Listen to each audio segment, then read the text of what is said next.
Welcome to the Lost Artistry Lash YouTube channel. I'm Caitlin Alford. I'm the owner and lead educator at Lost Artistry Lash, and I'm super excited to share with you my squirrel or kitten mapping techniques today. If you're new to our YouTube channel, definitely hit the like and subscribe button. Not only does it help us so much, but also you will get notified anytime we post new educational videos.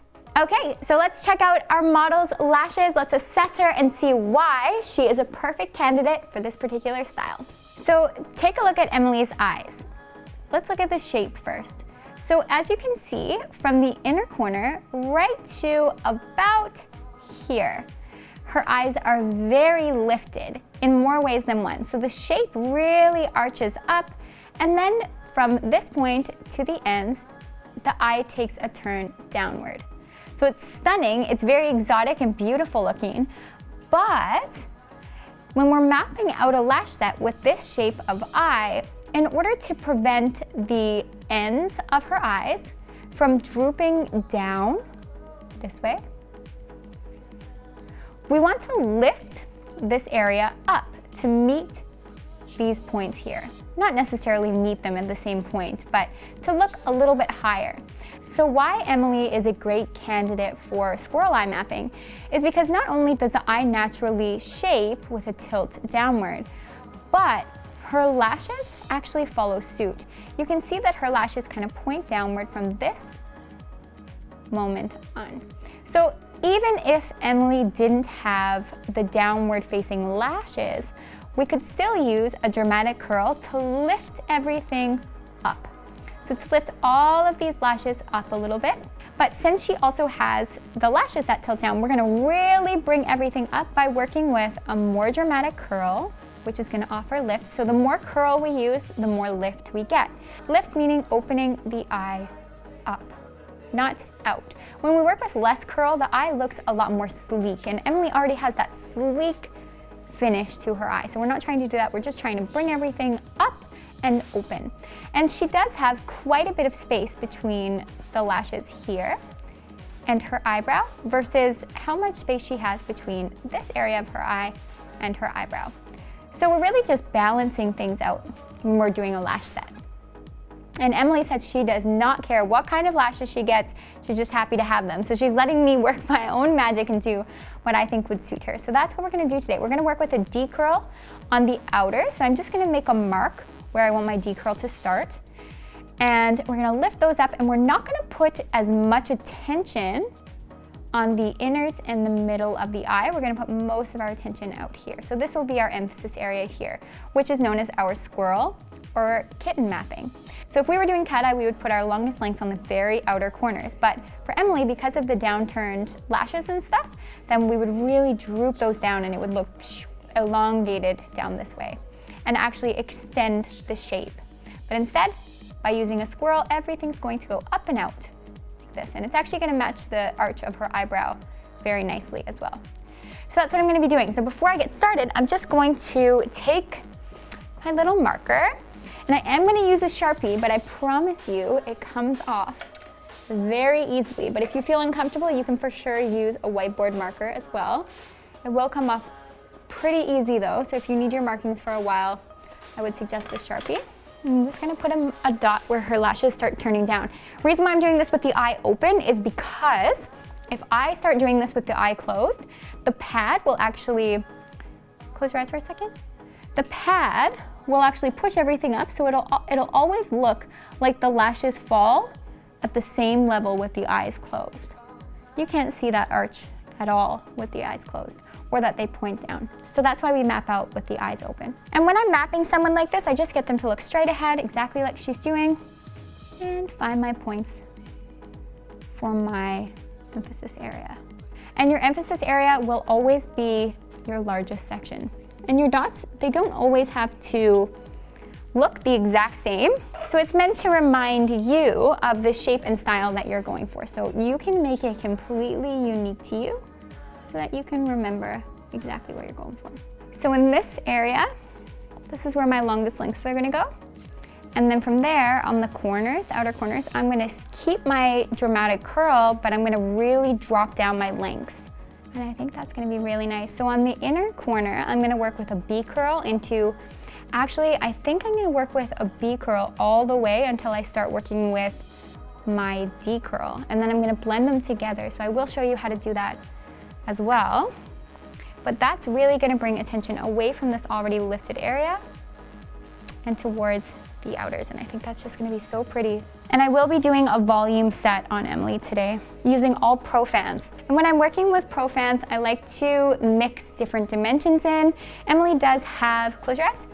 Emily does have quite a few lashes, quite a lot of lashes, and they're fairly healthy. So she is a pretty good candidate for whatever type of lash that we want to give her. And I'm just gonna go through, I almost always use 3D Pro Fans in every set on the finer lashes, just so I don't have to really skip a lot of lashes along the way.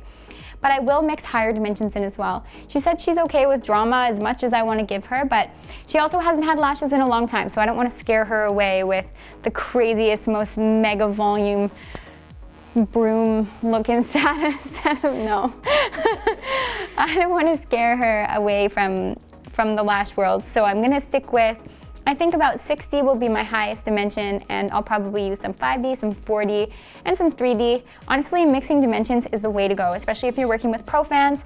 You do have to have a lot more on hand, but they're pretty awesome. So that's what I'm gonna be doing.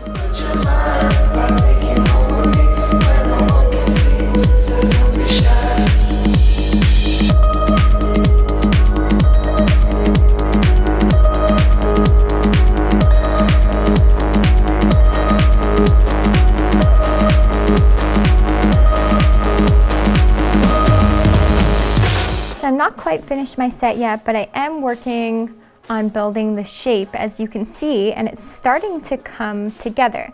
So the nice thing about Squirrel Eye is that we're really giving that swoosh look that goes out just about this area where the emphasis area is, and then up on the corners, and basically up like a sunset shape, we'll call it, for the rest of the eye. But especially in this area right here, where we're looking for that swoosh outward, we want to direct the lashes. So I just want to quickly chat about that. So I'll show you a couple examples of how I direct when I'm working with Pro Fans. So I've got my isolated lash, and I really want the lashes to turn outward. So here's what I'm going to do. I'm going to grab my Pro Fan, and much like classic direction, instead of coming in and laying it to flow straight, I'm gonna actually tilt my fan to point toward the outer corner, just enough. And then I'm gonna slowly transition back in this section here to directing straight. But I really want that outward tilt for just this section right here, where it says 14D. And you'll notice here I have my B curl, my C curl, and then my D curl. So what I've done is to take emphasis away from the inner corners, I've used my B curl on the area of the eye that's super lifted, and then just to transition, I'm gonna transition with a C curl, and then right into a D curl. And usually for standard volume sets, I would say to go slowly from length to length. So if you're gonna start with 8, 9, 10, 11, then you'd have to put some 12s in between and some 13s. But instead, I'm gonna jump up in curls. So I'm gonna jump from an 11 in length to a 13 in a C curl, because I'm jumping from B to C. And the way that I've blended that is simply by going back and forth from B11, C13, B11, C13, B11, C13, just a couple times, and that really blends it out. Same with when I'm transitioning from a C to a D, I just go CD, CD, and then back all the way into D. And that works really well.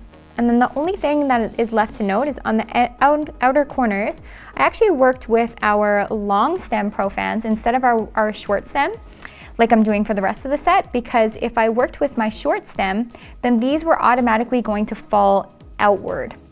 So I'll show you what I mean by that. So let's take a look at this tray here. You can see how wide the fans are. So if I use those, then the fan would naturally fall or tilt to the side, so tilting out, which would just elongate her eye even more. but I'll show you what our long stem fan looks like. So here's an example of our long stem. I'll put it side by side. So you can see that the long stem in here is much more narrow than the short stem. So by using the narrow fans, I was able to direct up instead of out. And then the last thing to note is when I'm transitioning from directing out to directing up, I just want to make subtle tilts. So instead of coming in on a harsh angle and laying on the side of the lash like I just showed you, now I would place just a little bit closer to the middle. So before, it was like this. Now I'm slowly turning a little bit more this way to the middle, so that the fan doesn't fall so much to the side. And this is going to give us a really nice transition between the area that's directed out and the area that's directed up, so that it flows really nicely.